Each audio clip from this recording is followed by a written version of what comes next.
Tigers are making a change to their iconic uniform, so we wanted to know what you think of the team's uniform change.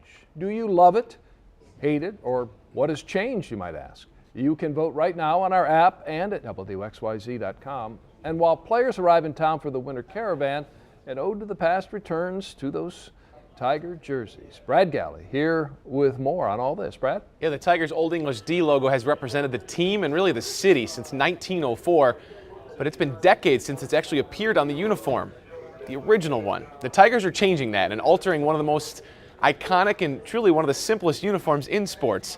The logo on the home jersey will now match the logo on the hat. There's another big change too. This one has a lot of people wondering why. The Tigers logo on the cap is now much bigger. The team says it compares to the sizes of other teams' hat logos around Major League Baseball. So what do you think? Let us know in that vote there. We're going to share the results, reveal them in sports at 6 o'clock. Now, a time of change for the Tigers starts with the roster.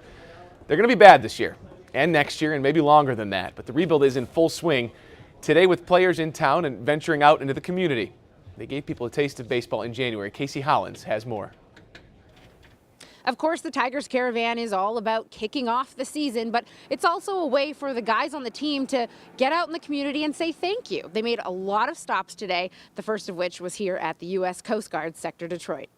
I thought it was really awesome. I'm a big Tigers fan. Well, my dad is, so getting to be that up close and personal and actually getting to do the games with them, the games was the best part, but I thought that was really, really neat. Today was relaxed and fun, yes, but you know you can't take a group of professional athletes out on the town and not expect a little friendly competition.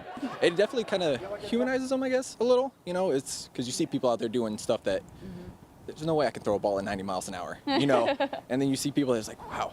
And you see them put on like a gummy suit, and you're just like, okay, they're normal. Yeah. After the Coast Guard, some of the team headed to the Southfield Fire Department. I was starstruck as a chief to have so many players come in and genuinely want to know what we do in the fire department, how we serve our community. And of course, the players enjoy their winter caravan as well.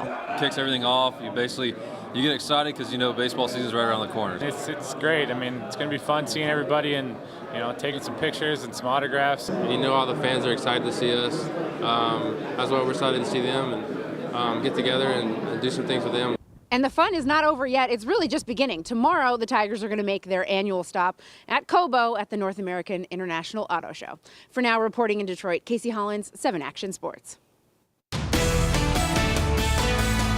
All new at 5:30. Headed to prison, Marquis Cromer pleads no contest to killing a Detroit cop. The surprising reason he showed no emotion inside the courtroom. Nassar fallout. How MSU is handling its communication crisis, but helpful hints for parents trying to talk their kids through these tough topics. Dinner plate dangers. The popular frozen food that could make you and your family sick. And we continue to follow that very active hostage situation at a bank in Canton. Dozens of police, as you can see, on the scene here trying to coax the robber out of that building. And again, hostages being held. We'll have a live report, an update on this coming up in just a few moments. 7 Action News at 5:30 starts right now with a breaking news alert. And we begin with new information on that bank robbery in Canton where a man is holding people hostage. 7 Action News reporter Alan Campbell is at the scene. And Alan, it looks like the special response team is moving in now.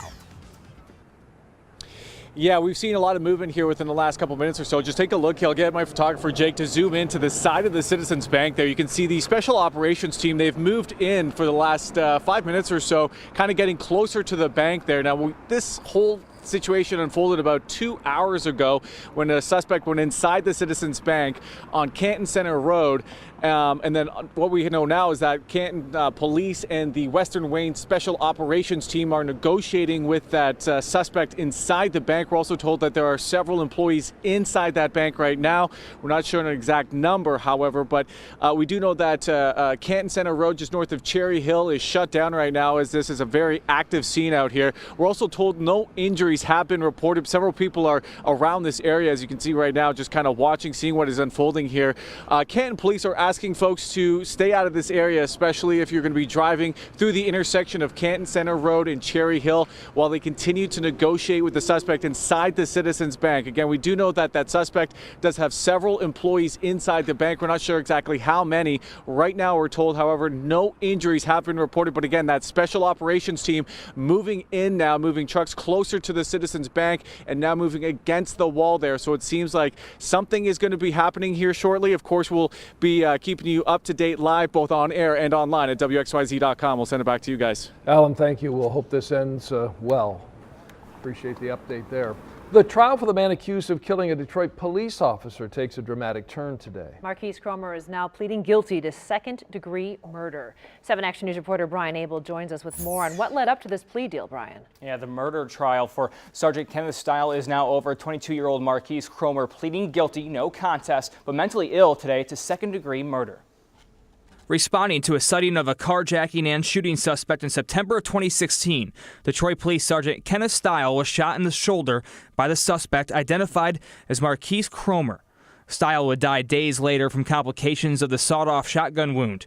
Cromer showed little remorse at a court appearance for Steil's murder, laughing and giving a thumbs up.